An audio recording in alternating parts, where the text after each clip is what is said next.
And we are live. Hey, everyone. Thanks for joining me for another live here on the Seattle Data Guy channel. Today, we have our wonderful guest, Jessica. How are you doing, Jessica? Doing very well. Thank you. Thank you for having me. Yes, thank you. So you've been working kind of like, I'd say a little bit all over the place in sense of companies. Also, your role recently has shifted. So kind of from being IC data scientist, now I think general manager is the correct title, correct? Yes. And a lot in oil and gas. How's that been? It's been great. I love it. I'm super passionate about this industry. I'm actually a petroleum engineer by background. I started my career as a field engineer. So, yeah, I love this industry. Nice. So I like asking, just because I think data can be all encompassing and take over our lives sometimes. What do you do when you're not working? Um, well, right now in the summer, I love gardening and cooking. Well, I always love cooking, but in the summer, I love using like my garden vegetables to cook. And I really enjoy the outdoors. So hiking, camping. Yeah. Yeah. I have also recently started to pick up gardening, so it's been kind of fun. I've only planted, I think, 4 or 5 things this year, so it's been fun seeing them grow pretty well here in Denver. So it's been nice. Yeah. Yeah. It's a short season, but yeah, we'll definitely have to talk about gardening offline. Yes, offline. So everyone has an interesting path into data. So how did you get into data from petroleum engineering? Um, I think a little bit out of necessity and maybe a little bit out of luck. So, as I mentioned, I started my career as a field engineer. When I was doing my master's, I was running research experiments that were collecting data every 10 seconds, and I was running these experiments for months. So I kind of had to figure out how to deal with this data. I was also using different machines, so I had to like merge the data and visualize it and figure out how to make sense out of all of this. I also sort of at the same time started working for a tech company here in Denver that collected frac data or like completions data out of the field, which was kind of the job that I used to have when I was in the field.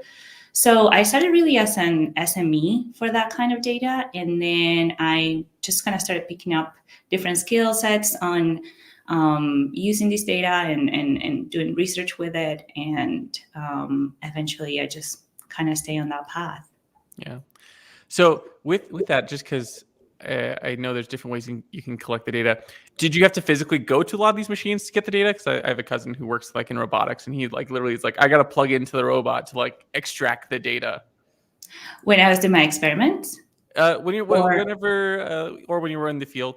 in the field, no, we have sensors. Okay. So they're all connected to, when I was in the field, we didn't have like real time streaming. So makes me feel kind of old now. But we had sensors all over and then a computer that where you can visualize them. Nowadays, we have remote operations. We have like WoodML streams, or in my company, we have like a stream box that we deploy, and then you can access the data remotely. So we don't have to. There are some tools that you put downhole that then you retrieve and then get the data. Most of it is available in real time. Oh, that's nice. That's good.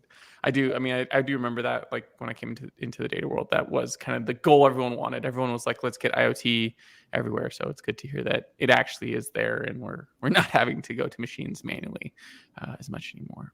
Yeah. So you've worked. I think what I like in your experiences, you've worked in a lot of real industries, right? Like things that interact with the real world. How do you feel like that's different than maybe analyzing data created with like digital interactions, like clicking in LinkedIn or something? Yeah.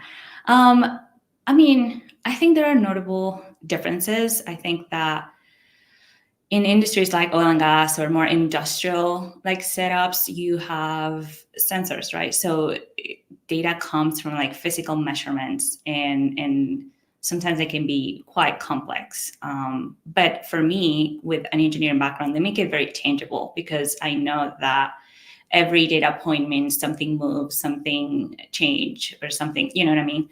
So it's always related to a physical phenomena. And with that, I think it also sometimes requires a little bit of like that domain specific or analytical approach to when you're building models or you're using this data. It really is important to have the context of what it means. And I would say that's the difference, with the digital interactions, because it's a little more straightforward, and it's usually like user centric, more behavioral. So yeah, I would say that's kind of the bigger difference that I noticed. Yeah. Well, I think we should go to the next question. So basically, again, you've kind of worked across multiple companies. So with all the companies you've kind of worked with, have you found there there to be any trends around data, both on mistakes and kind of successes? Yes, definitely. There's always some trends. I would say on the positive side, like successful data initiatives, um, really involve like strong leadership support. And there is no other way around it.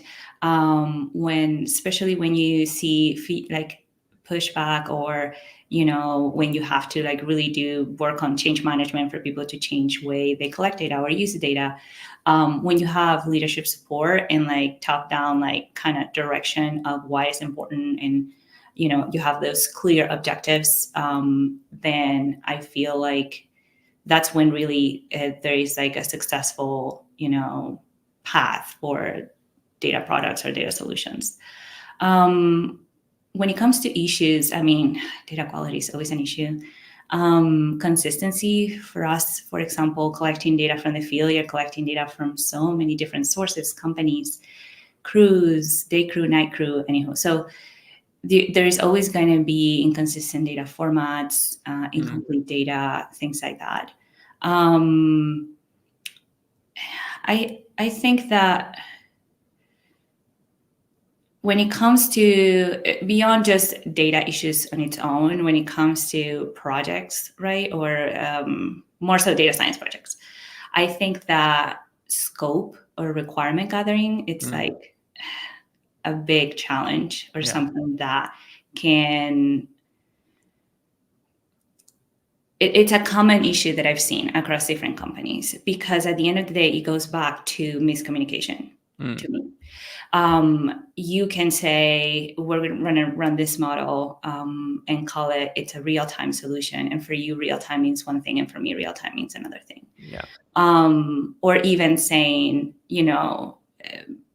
making like scope creep, or like building a model that is real-time that didn't need to be real-time, near real-time was enough. I've seen that happen several times, where the whole project went on like this whole really complicated solution that was real time, and then they didn't need a real time solution. And then I would say the other one is understanding predictions and understanding what the model is really producing. Data scientists and people in the data world speak one very specific language, right? Yeah. And the rest of the world does not speak that language. So I think that when you say I'm predicting a probability, like, what does that even mean? What does that value mean? A lot of people don't even understand exactly, like, mathematically what a probability means. So even like how a result why varies,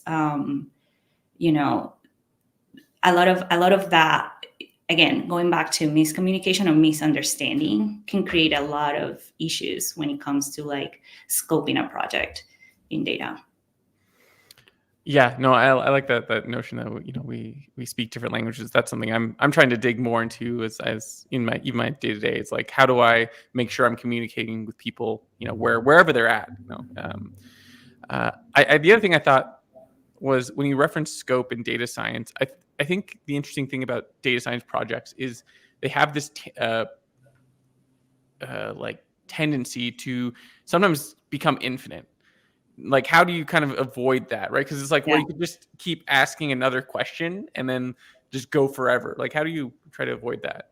Yeah, that's a good question. I mean, one thing I really like to do, what I've taken from agile development into data science, because that's also like I think usually like a topic that people like can be love or hate, right? Agile for data science projects. But what I've taken from it is breaking it down into chunks. So like making sure that, okay, you want to predict this thing in real time. Let's say I want to predict my pressure behavior in real time. And it's like, Yeah. okay, what are all the things we really need to get there?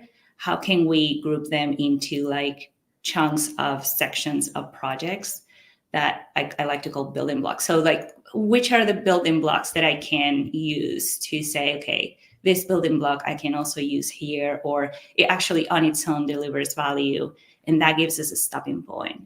And it gives us also a way to test like this idea that this actually works, that they'll use it, that they understand what we're doing.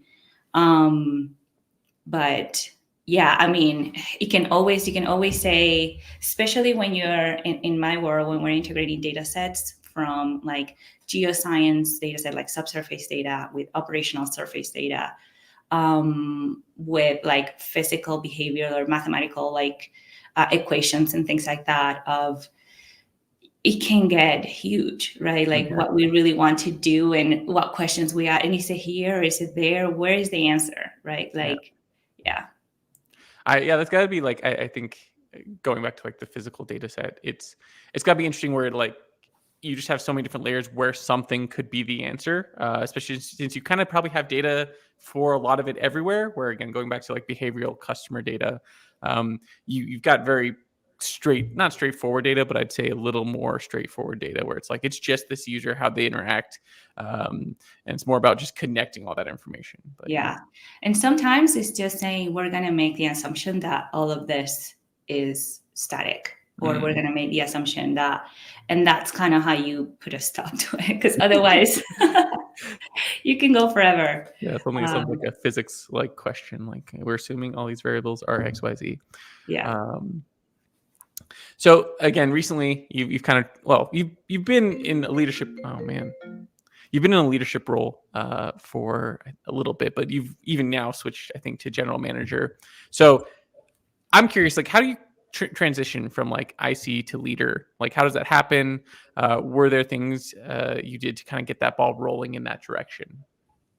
So my first manager role, it was very organic. Like the company wanted, I was the only person sort of working on research and data, and they wanted to grow this into like a proper data science team. So they were like, we're going to hire a data scientist and they're going to report to you and you'll work together. So it was very collaborative, and it was very much like we're teammates. And then eventually, I was, promoted to manager and like hire and grew the team. I would say when working with teams or leading the team or as a teammate, I usually like to think about like every person has a specific set of strengths, and I am very aware of like my weaknesses and strengths. So very much trying to play to my strengths or their strengths, and playing on that first as teammates and then as a manager.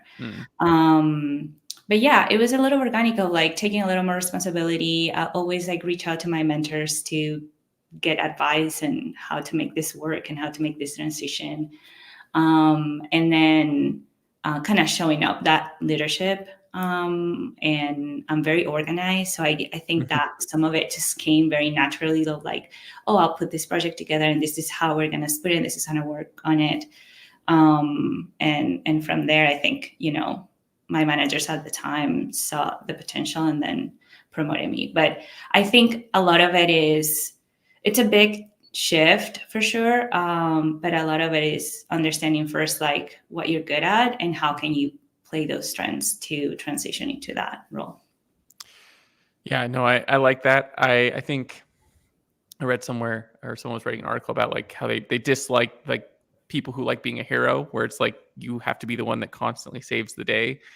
So I think there is something to like just being honest and being like, hey, look, this is not something I'm good at, but we hired someone that is good at that, so might as well, give them that opportunity to be good at that thing that we hired them to do, and give them that opportunity to shine. Yeah. Were there any challenges you kind of ran into when you first started being a manager? Oh gosh, yeah, absolutely. The first one is letting go.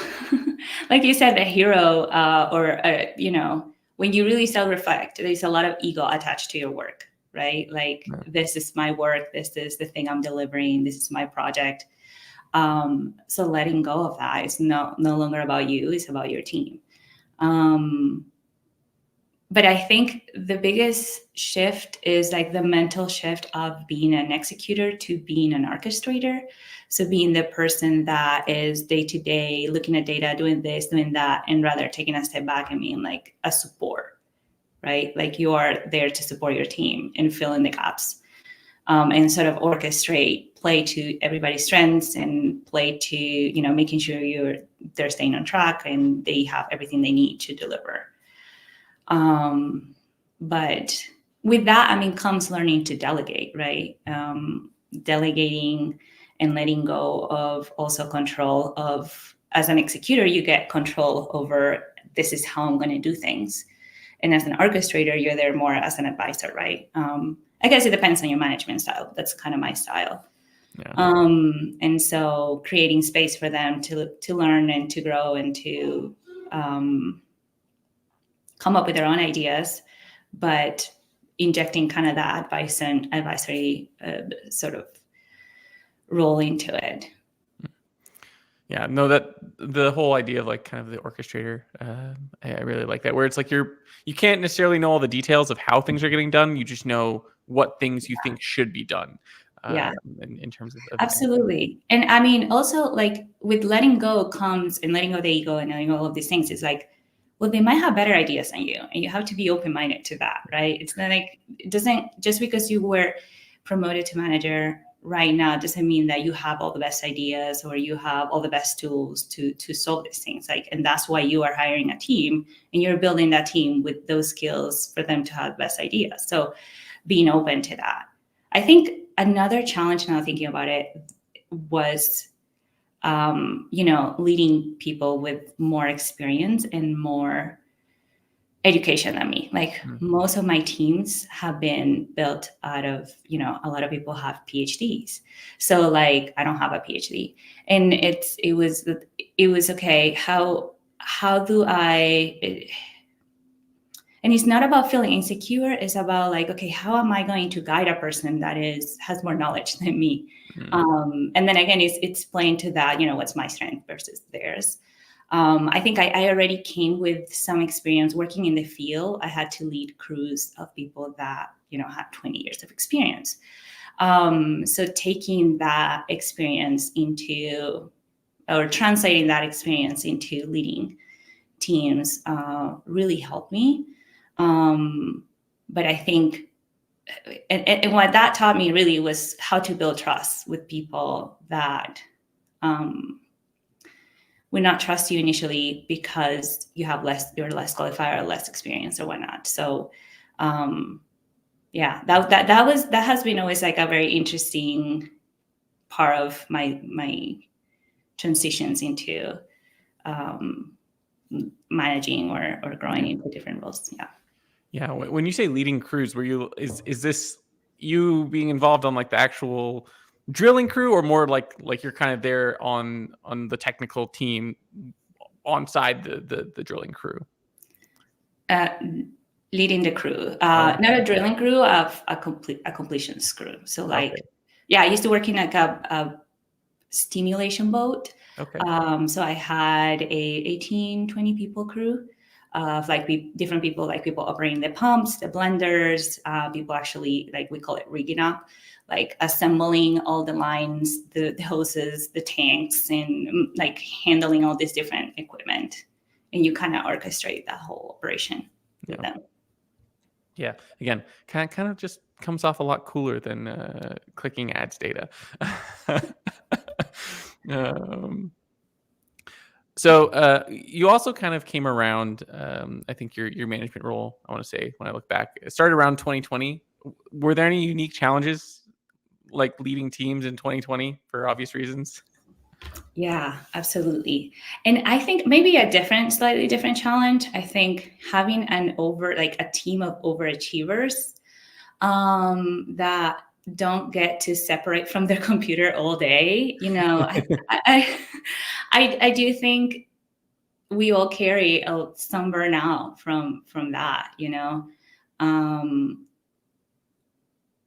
A lot of it was trying to make sure that the team was taking time off for like just separating, which was really hard in 2020 to separate from your work. We did have a high workload. We had just started launching like a new project, and it was like a professional services project, and we had to be very involved. It depended a lot on my team building a lot of these like predictions and automations of our report and whatnot. And so that was one thing. And I would say the other thing, that I'm a very visual person, so we did do a lot of brainstorming together. Again, when we're looking at this very physics-based data, right? Like data that is still related to physical phenomena. Like I will spend a lot of time explaining to the team, like this is how the behavior is. Like when they were building models, we'll brainstorm a lot of like, okay, this is the behavior we're trying to identify, and this is where the behavior is coming from. What's the source of it? And this is how all of these different variables are affecting that. And so doing that remotely, it was challenging. Like you don't get the same experience of whiteboarding. I know there is a lot of whiteboarding tools and whatnot, but it's just not the same for me. No, I think most people would, I think, agree. Like there are benefits to remote work, obviously, but I do think occasionally it's nice to meet in person, especially when you're having to like talk through complex problems and trying to, like you said, trying to map out real physical things that are happening, and just be like, okay, what's going on with the drill or whatever you guys are going to end up talking about. Yes. So just kind of going more on the managerial route. I like that a lot of people talk about communication. We think it's important in the data world. I mean, in every space. But I don't feel like we often give too much tangible advice. So I'm just curious if you have any good examples where you like communicated something to the business that maybe required you to simplify something that was more technical. And how'd you kind of do that to help them understand what you're talking about? Yeah.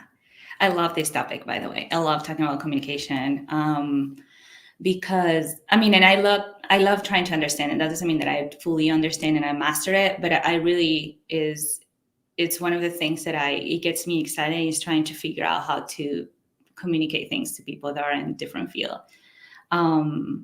Actually, one example was when you invited me to your, what was it? Your conference last year, and I had to do a presentation about oil and gas data to non-oil and gas people. And I was like, okay, how do I even present any of this? So I really like to go back to visuals for that kind of stuff. But again, I am very visual. And I think that because our data behaves so much to mechanical things and mechanical behaviors, like you can draw things or you can show like videos or whatnot. And that helps a lot. At least when I'm trying to explain oil and gas to non-oil and gas people. I think at the end of the day, it's all about how you can be relatable.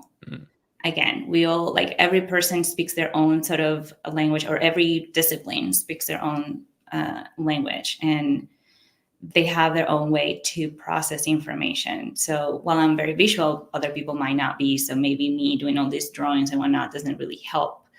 So that's one thing that I'm always trying to work on or improve. More like focus on my work internally, or like my experience.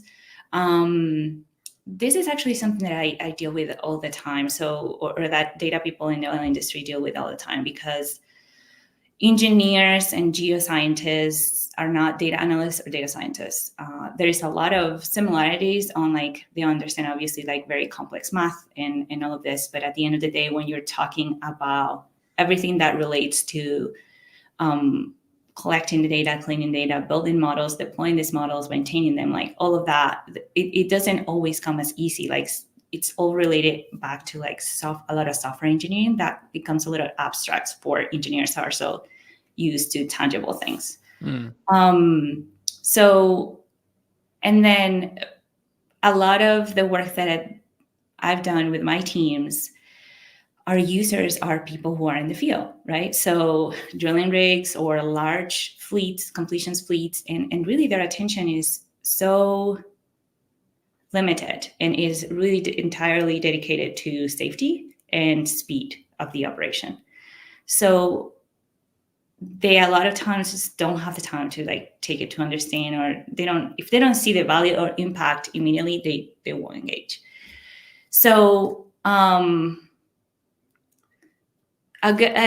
just to go back to the tangible example, like going back to the probability, if I say this probability value is going to give you a 99% or whatever, 89% accuracy, that doesn't mean anything to them.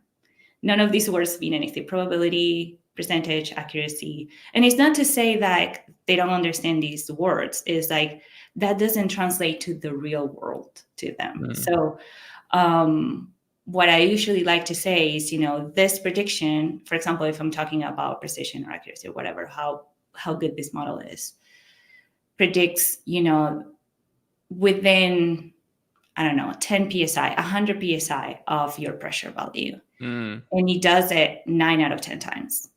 Yeah. So that is more tangible, because then like, okay, if my value is usually 5,000 psi and you're within 100 psi, that's really good. That relates more. And that translates to them onto like, oh, okay, this is how I know. If I say 5,000 and then you're 2,000, it's like, okay, that's kind of a big range. Or if you, another example that I like to use is what's the ultimate thing that you can do with this value? Okay, this value is within 10 psi. What do I do with it? I relate that to time, actually. If I say, okay, getting this value will save you, or getting this recommendation or this prediction will help you save 10 minutes on each of their operations. Every 2 hours, you can save 10 minutes. So that adds up, in an operation that lasts a couple of weeks. Yeah. So again, just relating it back to something that they breathe and live every day, because then they'll engage your stakeholders. And then that's going to be different to like your leadership people and again, people who come from different backgrounds, like technical backgrounds. They're all going to speak different languages, and they're all going to care about something different. So I guess relating to something that they care about at the end of the day, when it comes to predictions. When it comes to like explaining models, or I usually try to use, again, relatable examples like Netflix or Google Maps or things like that, because that, a lot of people don't think about those products as data-driven or data science or whatever. So it's also showing like it doesn't matter whether, it's like this fancy model or a heuristic model. At the end of the day, you're using it and you don't care what's behind it, right? So a lot of times it's kind of relating to that. Yeah. Does that kind of answer your question? Yeah, no, I think the part that really stuck out is you tying it back to something tangible for someone, and something that not just is tangible, but again impacts them, right? Like if you reference something that they're using every day, like if it's something to do with PSI and pressure on maybe something on the oil rig or in the drilling, they're going to just connect to that more, because they'll be like, oh, that is something I deal with every day, and so I can connect. And so you've made that effort to not just say like, hey, here's a prediction, or like you said, some accuracy of our model, where that, again, yeah, maybe they can sit there and then translate what that means, right? Like they've got to go through the steps of being like, okay, based on that, because again, they're smart, they could figure it out. They could say, based on that, that means this and that means that for me, right? They could go through those steps, but it's like, why not just give it to them so that they already, I'm like, oh, okay, that makes sense, versus losing something in that translation. I also really like that, again, you're kind of dealing with a world where there are lots of smart people, but in many, many different domains, right? Like, again, go back to digital interactions. And if you work for somewhere like Facebook or Google, again, you're going to have people in different domains, but it's going to be very similar. Whereas here it's like, okay, we're in data science, we're in, drilling. There's the people who actually do the drilling. There's the people who do the technical work of, managing the drill, which, drilling technology is also very complex. And so there's lots of probably different domains you're having to talk with and translate across. Yeah. In terms of like leading teams and managing, directing, etc., what other skills have you had to develop kind of while you were developing into your leadership role? Networking. It's a huge one.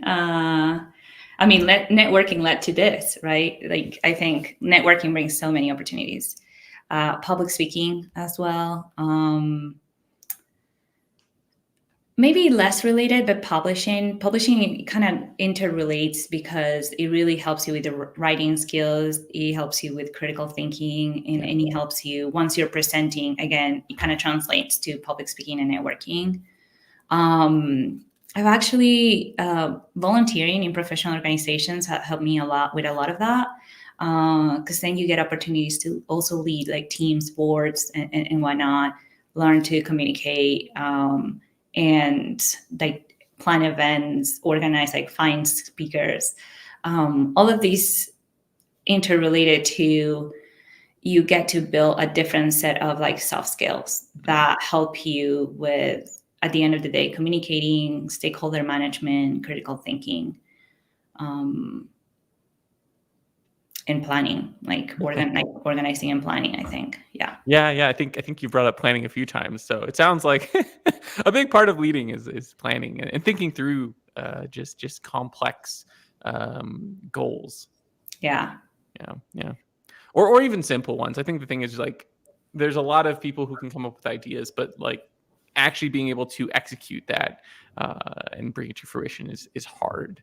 And execute well. Yeah. Yeah, exactly. And like, do you feel like you ever have to, like, in terms of executing well, is there anything you do to make sure people understand what well is, like setting standards, or how do you do that? Yeah. That's a big part of like scoping and requirements, right? Like, what's your success? What do you define as success for this project, or for anything, or for a report, or what are your standards? I think once you have also been working with people enough time, that there is that kind of intrinsic understanding of what does that mean. But when you first build a team or start leading a team, like getting to that point where you understand each other of like, okay, this is what they're looking for. And that's kind of our goal. Yeah.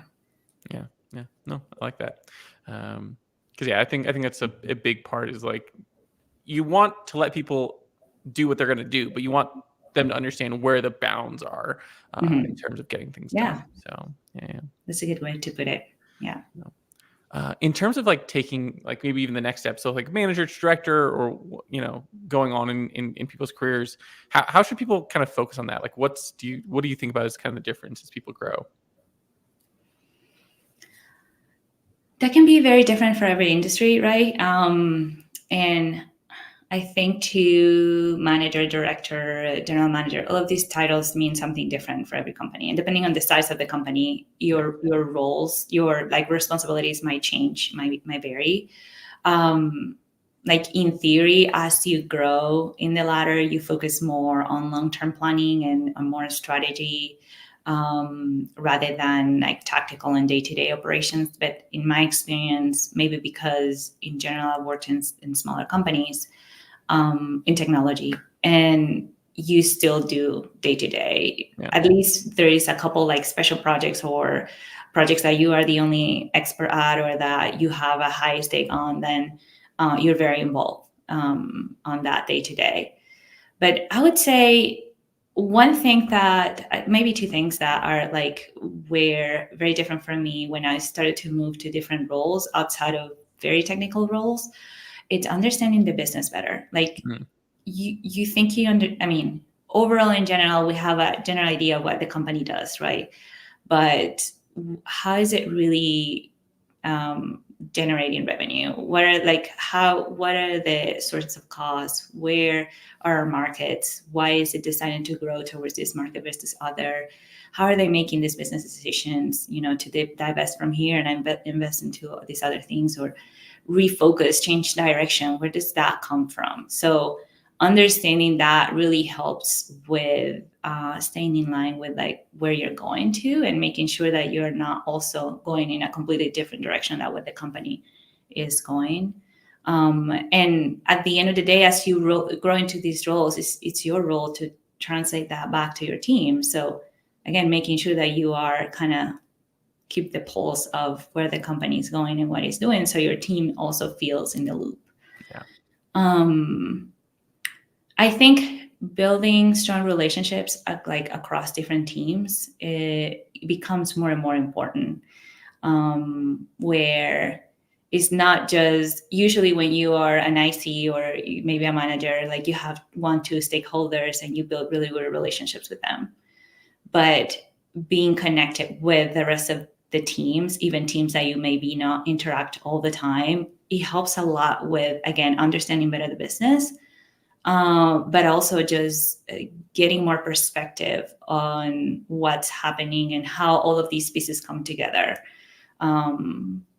And with that comes learning to influence other people and other teams and influence actual strategy. So again, networking, connecting with your stakeholders, with your coworkers, with other leaders in the company, that will help with that.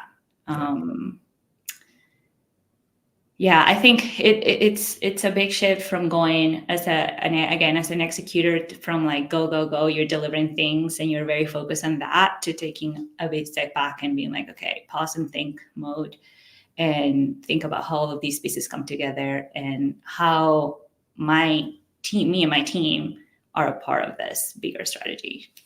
Yeah.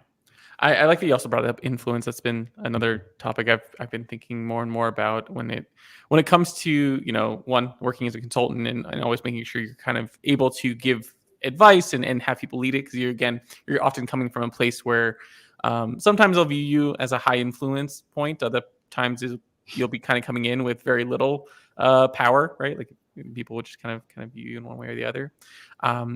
But you referenced networking. Is there anything else you kind of think about when you're thinking about influence? Like, again, I don't think this is about tricking anyone to doing anything. I think that's not the way when I think about influencing. No. I think it's about helping people, like you said, like you communicate an idea, getting that buy-in. Like, is there anything people should kind of know about that? Yeah. Learning to persuade. Yeah. And again, not in a manipulative way, but in a, especially if you really feel strongly about this idea or an approach or something like that. And I think it's also learning to differentiate that. Like, when do you really want to push for something, and when it's okay to take a step back and understand that there's others in the room that might have a better, way to approach, a better approach to things. I think that because I come from like data and science, is like coming back with facts or data, or like, kind of supporting your ideas with, okay, this is my idea. This is why I think it will be, a good approach. This is, the challenges of these other options. And I think this is like how you present ideas. It's very important. And that goes in hand with communicating, right? Like making sure that you're communicating the value of that person is looking for. Yeah. What is that person interested in? Is it they're interested in growing the business? So how do you present your idea to support the growing the business? Or is that person interested in maximizing or like really releasing the workload in their resources, right? So how do you present that to that person in a way that shows, okay, this is going to help you, remove workload from your team. Yeah. And so I think that's a big one. Yeah, no, I love it. Cool. So in terms of bigger picture of the tech world, how do you keep up with kind of industry trends and technology? And I imagine you have to keep up with it in multiple directions, right? Like not just on the data world side, but also on the oil and gas side. How do you kind of try to keep up with everything going on? Yeah, absolutely. I would say for oil and gas and mainly papers and conferences, it's how I keep myself updated. And then in the data world, like reading articles, a lot of LinkedIn, like content and podcasts and things like that.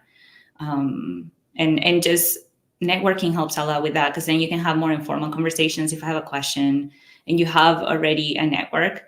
And this is something that I leverage a lot in my oil and gas network. Like I read a paper and I think that's interesting. Maybe I know one of the authors. I call them, tell me about this. And so I get more information that might not be published on the paper. So that's, again, networking is a huge tool that helps you just tap into so many resources, Yeah. I imagine the oil and gas and like people who publish in oil and gas the world is probably decently small. So I'm sure you can be like, I can connect to that person. I know who that probably is. So yeah. And frankly, and I know you've talked about this before on like how when people present and like if they come and ask you questions, like even if you think that you bombed the presentation or you bombed the paper or whatnot, but people will always come to you and ask you a question. So I think even if you just reach out to a person like, hey, I read your paper, this is super interesting, obviously depending on their bandwidth and all of that. I have these questions, like follow-up questions about your specific research. I think that in general, people are pretty open to that. Yeah, I think especially if you've again done some research into them and genuinely come with that, I imagine yes, yeah, they probably appreciate it. I'm sure everyone's overworked. Yes, yeah. Do you have any thoughts in terms of like the data world where it might go in the next few years? Yes, absolutely. I mean, obviously, I'll talk about my industry. I feel like we're finally pushing for autonomous operations, and I would love to see us getting there. We at Corva actually have a pretty fantastic product on like predictive drilling, and so we love to take that into the completions world, so predictive completions, and I think a lot of it in the industry, it's starting to slowly but surely move towards just more autonomous and like autonomous operations. Because again, the focus, a lot of it is on safe operations and efficient operations, and we still have a lot of people in the field with very risky positions in the field. So making it safer, it's definitely a big push. Digital twin technology is something also that has been growing quite a bit. When we're thinking about oil and gas, like usually when you think about digital twin, you think about like a production system or like I don't know, like a refinery, right? Like something that you see physically in the surface. When we're thinking about digital twins for these wells, like when in the operations that you have things in the surface, but then you have things subsurface. So those become quite challenging to try to simulate all things, like everything's surface and subsurface. Hopefully we'll get there. But yeah, I think we talk about IoT devices that just keeps growing, and with all of these different tools being just having more sensors and more data, like the massive amount of data that we'll continue to collect, I can see that as being a challenge, but being something that we get better at managing and leveraging. Yeah, I think that's kind of where we're going. Do you like with all this data, does it feel like you've even scratched the surface of what could be analyzed in oil and gas? Yeah. Especially like as a comprehensive thing. I think there is a lot being done in each of these fields separately, or domains separately, but all together. Yes, there's still a lot of work that we can do. Yeah, I imagine, because again, I think probably what I assume like a lot of industries, because it's there's a ton of technology involved,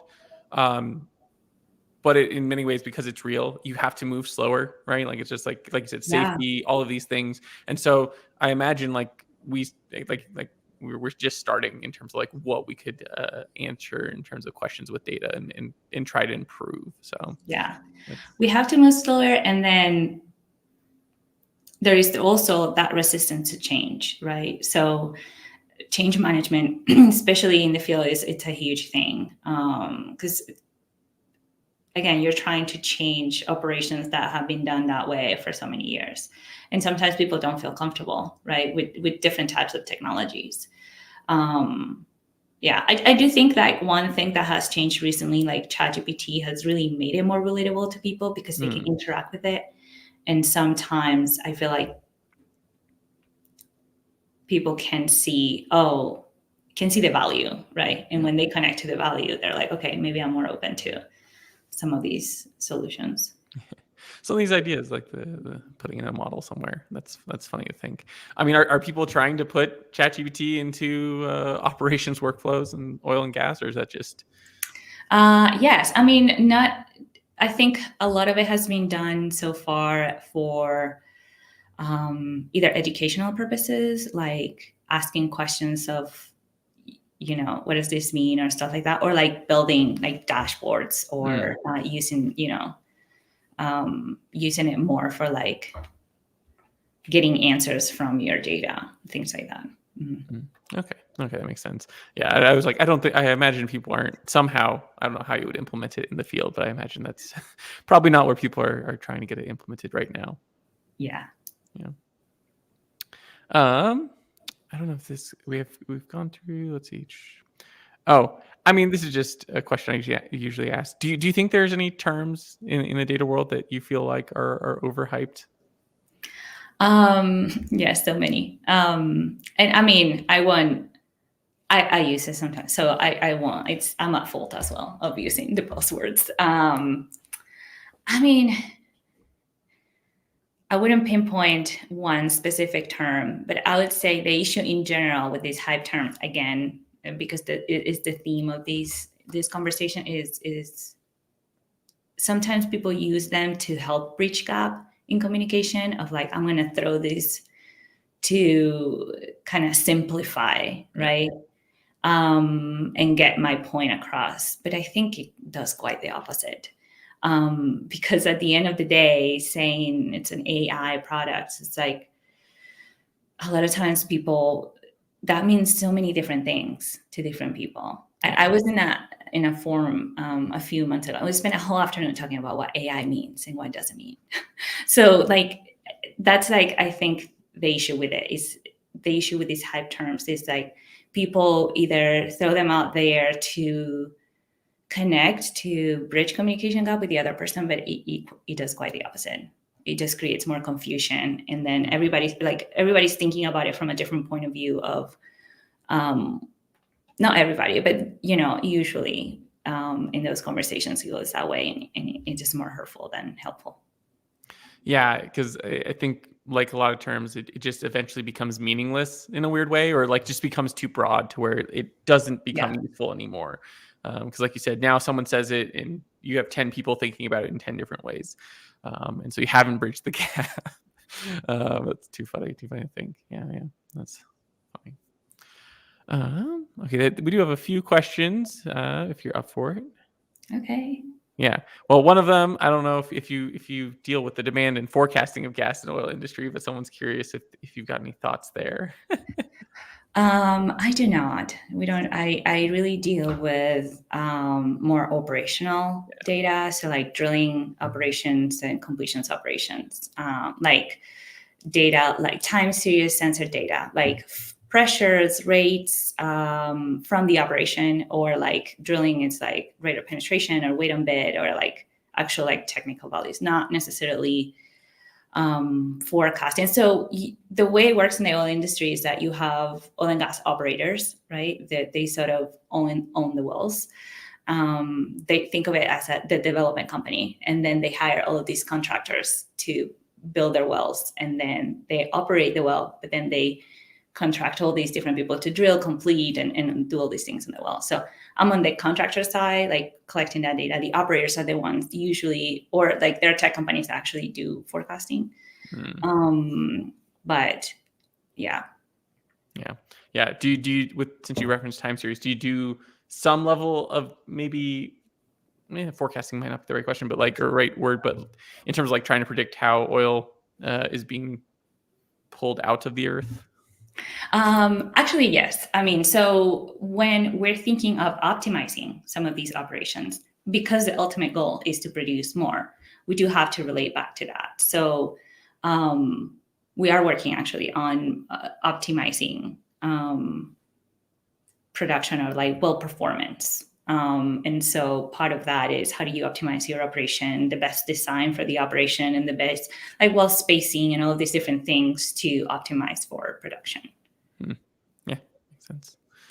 All right, another question. This one's gonna go back to the beginning. Any advice for an aspiring data scientist who are looking for entry level roles? Let's see. I feel like sometimes it's so industry dependent. I would say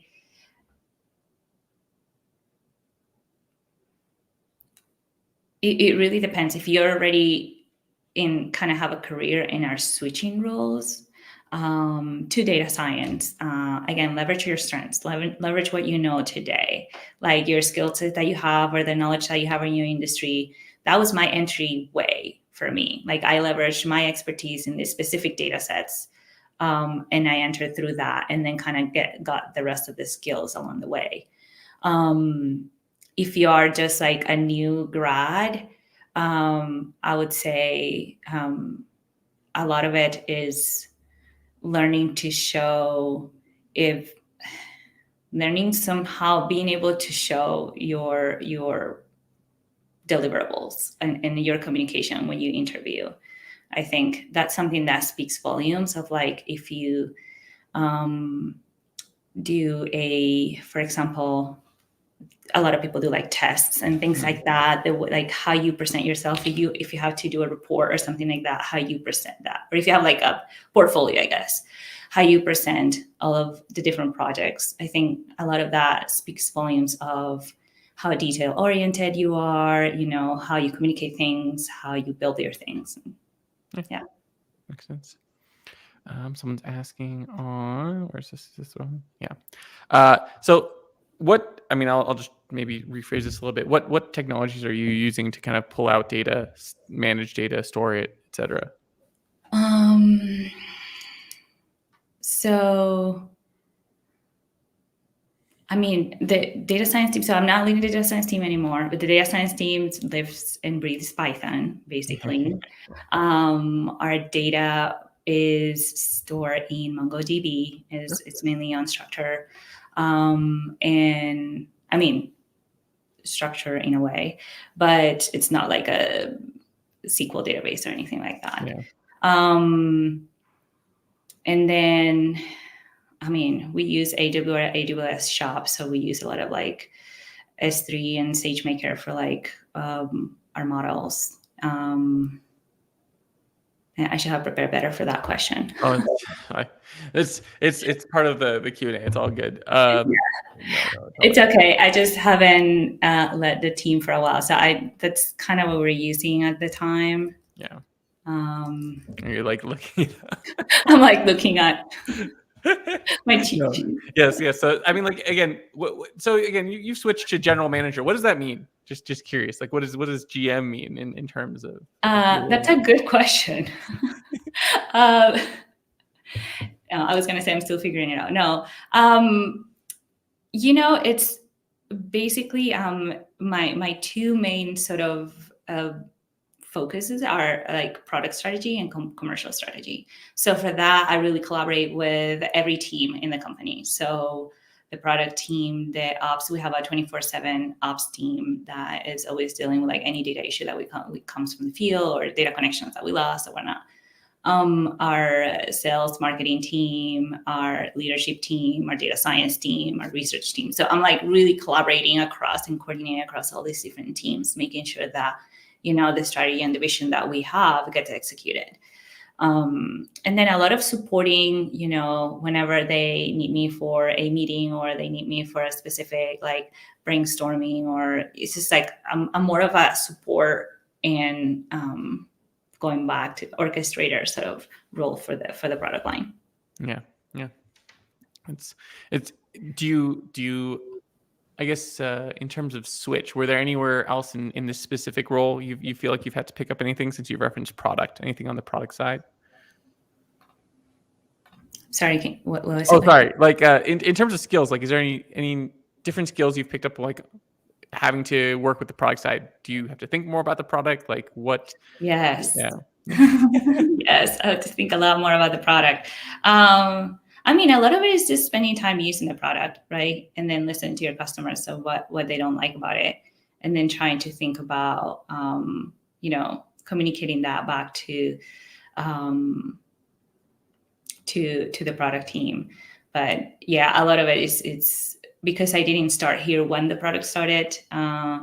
It's more like learning, using it, and understanding the pain points of our customers, and really seeing like if there are any gaps, where are the gaps, and where we should, how can we make this offering maybe more comprehensive. And again, it's more like on the strategy side. I'm not really thinking of how do we build this product specifically.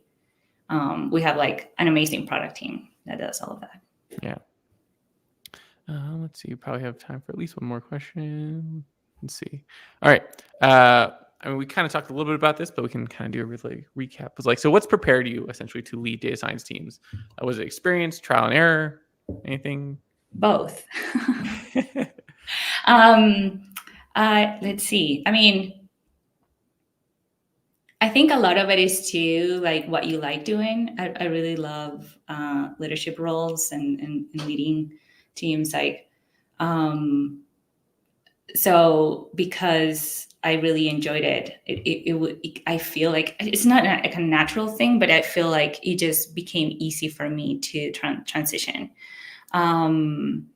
What prepared me? I think going back to started in the field, like starting always from a point of like being humble and understanding that you can always learn, and not coming with the idea of like I have the best ideas, but being open to people's experience and ideas and approaches is very important when leading a team. Right? You want to make sure that people feel heard and valued, and building trust is a very important one. So that humility, or that, understanding, having empathy with your team, I think it's really important.